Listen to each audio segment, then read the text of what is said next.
The morning was wrapped in fog, the kind of morning when mushrooms push out of the moss like little lords rising from feather beds. Old Jack moved quietly through the pines, careful not to snap a twig. He was heading for what he called the far boundary, a secret clearing whispered about in town, though only Jack knew the trail. Moss ran ahead, shaggy tail flicking, glancing back as if to say, "Come on, old man, you're moving slower than a turtle in winter."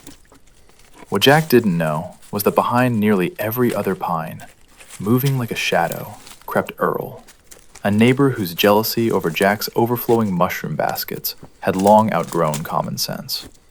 Earl had sworn he'd uncover Jack's secret patch one day. When Jack stepped into the clearing, his heart skipped. Porcini stood everywhere, thick and proud, lined up like soldiers at inspection. Forgetting everything else, Jack set his half-filled basket beneath a wide old spruce and rushed into the hunt. Within minutes, he'd wandered deeper into the brush, so caught up in mushroom fever he lost his bearings. That was Earl's chance. He slipped into the clearing and froze.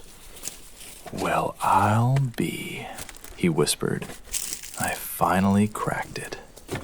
So overjoyed at joining the mushroom elite, Earl decided the occasion called for a celebration. From his coat, he pulled a sweating bottle of homemade corn liquor, spread out an old newspaper, sliced bread, and a ring of smoked sausage wrapped in plastic. After 3 swigs, the early morning and forest air hit him hard. Lights out. Earl slumped against the spruce and began snoring loud enough to wake a bear, dropping empty wrappers and the bottle around him. Half an hour later, Jack burst back to the brush, breathless. His basket was gone. His landmark was gone. "Come on, Moss, find the basket," he ordered. Moss lowered his nose, but he didn't catch mushrooms. He caught sausage, and to Moss, that was a much higher calling. The dog shot like a bullet toward the spruce. Jack followed the barking and stopped cold. The sight was glorious. There lay Earl, snoring like a chainsaw.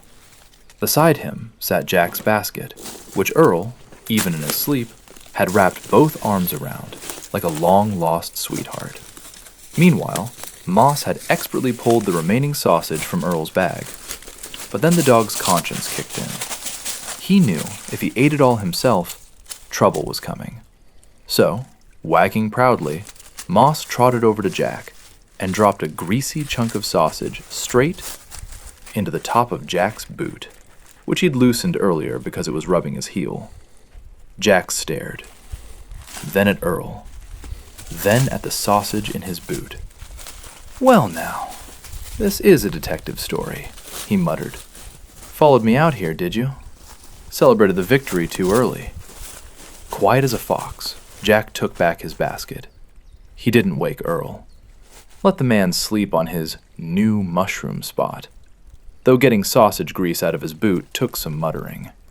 "Hunting dog my foot," Jack grumbled at Moss. "Now I've got mushrooms flavored with smoked sausage." By tomorrow, Jack knew Earl would be back in town, swearing some forest spirit had stolen his lunch and bewitched him. And Moss only squinted knowingly, chewing the last bit of sausage, certain of one thing. Tomorrow, they'd be back in the woods again. Because life is a mighty interesting thing, especially when you've got a dog like Moss, a secret mushroom patch, and neighbors dumb enough to fall asleep hugging your basket.